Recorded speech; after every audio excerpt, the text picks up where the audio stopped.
Lawyer should not do any falsehood, nor consent to the doing of any in court, nor shall he mislead or allow the court to be misled by any artifice. You've been misleading the court. There are some senator judges who, as a matter of personal discipline, read well ahead of the two panels. So if you present a complaint with us for impeachment with 8 articles, there are some lawyers among us who will read for all 8 articles. That's what the law calls frivolous, when you later say, I don't want to present evidence on 8, I only want to present evidence on 5. Plus, let me remind you, gentlemen, the lawyer's oath. I will do no falsehood, nor consent to the doing of any in court. I will not, wittingly or unwillingly, promote or sue any groundless, false, or unlawful suit, nor give aid or consent to the same. Cases. Prieto v. Corpus, 2006. No person should be penalized for exercising the right to litigate. This right, however, must be exercised in good faith. Must be exercised in good faith. I am very concerned that the prosecution has been in bad faith all along. Kung ano nung mga pinagsasabi niyo sa media, ba't hindi kayo mag-official manifestation dito? Manalo na kami. Meron na kaming proof beyond reasonable doubt. Good grief. That is contempt of court. It's already staring us in the face and it's about to bite our nose. And you expect me to be part of a court that just says nothing about it? You are engaging, gentlemen, in a public discourse on the merits of your case. You're not supposed to say that at all. Ang yayabang ng mga nagsasalita na ganyan, ang gago naman. Ay, my goodness. Ang kakaguhan is a ground for contempt of court. Another case, Philippine-British Company, V. de Los Angeles, 1975.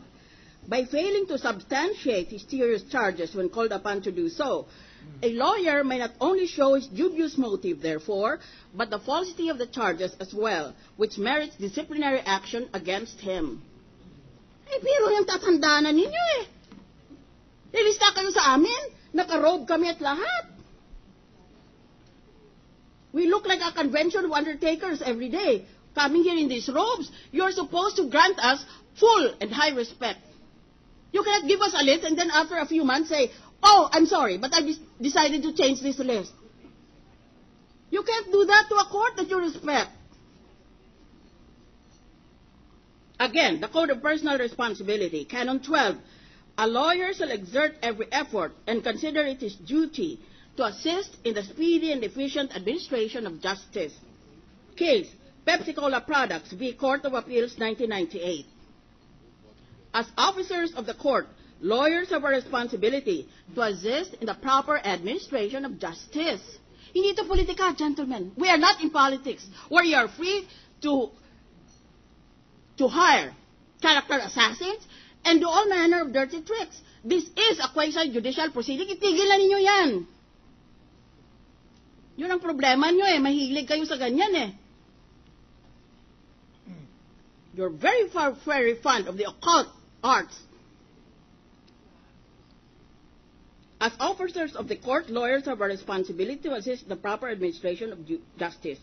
They do not discharge their duty by filing pointless petitions that only add to the workload of the judiciary, especially this court, which is burdened enough as it is.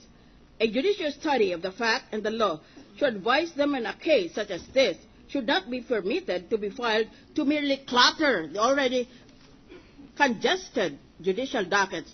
They do not advance the cause of the law or their client by commencing litigations that, for sheer lack of merit, do not deserve the attention of the court. That was the Supreme Court speaking in all those cases. Were you aware of these decided cases when you decided on your own to make that manifestation yesterday? That was my second point. The first point is, you filed a compliance and you listed, according to the instruction of this court, your list of witnesses and documentary evidence for every article. And now you turn around and say, oh no, we've changed our mind. that can be a very expensive change of mind. Second point of concern, that might be unethical behavior. I have never seen such a parody of justice in my entire adult life in the judiciary. I remind you, for those of you who have been talking to your character assassins, I've been awarded as a judicial judge for excellence in trial work, not only by the TOYM of the JCs, the TOWNS of the Lions, but many other NGOs, whom I will no longer enumerate. Kaya siguro may alam akong konti tungkol sa batas. Huwag nyo kaming ginaganyan-ganyan.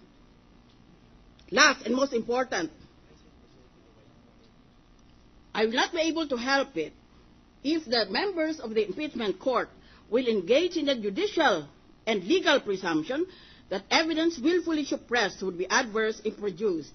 Kayo mismo ang nagdala nito You called up this disputable presumption when the defendant refused to give his consent to the opening of his dollar accounts. You said evidence adverse, evidence suppressed is evidence adverse. Kung ayaw mo ipresentang ebidensya, ibig sabihin, kung walang ebidensya pang dagdag, na may tinatago ka. Yun ang sabi niyo sa Chief Justice. Ngayon naman ang ginagawa niyo. Sinabi niyo na 8 articles of impeachment niyo. Ngayon ayaw na niyo maglabas ng ebidensya niyo sa 5 of those 8 articles. Then let me invoke the disputable presumption against you. The rules of court provide disputable presumptions. The following presumptions are satisfactory if uncontradicted, but may be contradicted and overcome by other evidence.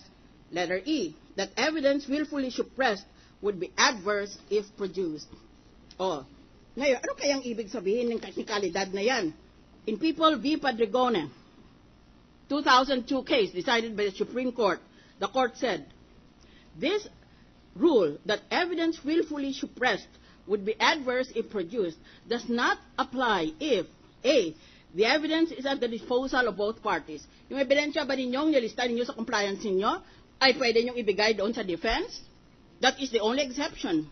Another exception, the suppression was not willful. Willful ito kasi kung saan yung ayaw nyo Wala namang supervening factor that prevents you from presenting your evidence that you already said to us in January you are going to present. Letter C, this merely corroborative or cumulative. This does not apply because when you file an impeachment complaint, you have different articles of impeachment which are separate from and independent of each other. So none of these articles of impeachment, just like causes of action in a civil case, are said to be cumulative or corroborative. Cumulative means you already produced evidence in the form of one witness and you just want to add, let's say, 10 more witnesses to completely repeat what that other witness said. That is corroborative. Kaya, kung corroborative lang witness mo, pwedeng hindi mo na ipresenta. Ito naman, hindi corroborative because they are separate and distinct articles of impeachment. And letter D, the suppression is an exercise of a privilege. Kaya yung defendant, sa bank accounts niya, ayaw niyang magbigay ng consent niya. But we cannot apply this presumption to him because the suppression is the exercise of his privilege. That is a privilege given to any person who opens a dollar bank account. The law provides confidentiality is absolute except only when the depositor is giving his consent. Ngayon ito, kaiba itong inyong kaso na ito. Wala kayong privilege When you file an article of impeachment or a cause of action, it is not only your right to present evidence, it is also your duty. It's not a privilege that you can just waive at will.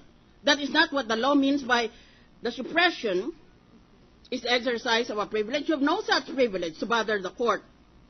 Cases. People v. Melo Santos, 1995. The prosecution evidence must at all times be competent and admissible to sustain its stand. The prosecution cannot rely on an imaginary person charging a serious offense without extending to the accused the benefit of confronting his accuser. In default of a satisfactory premise for the non-presentation of crucial witness, it ineluctably follows that disputable presumption that evidence deliberately withheld would be adverse if produced remains undisturbed. May tatago kayo Takot ba kayo? Kaya ang sinasabi nyo, panalo na kami dito sa tatlo. Kami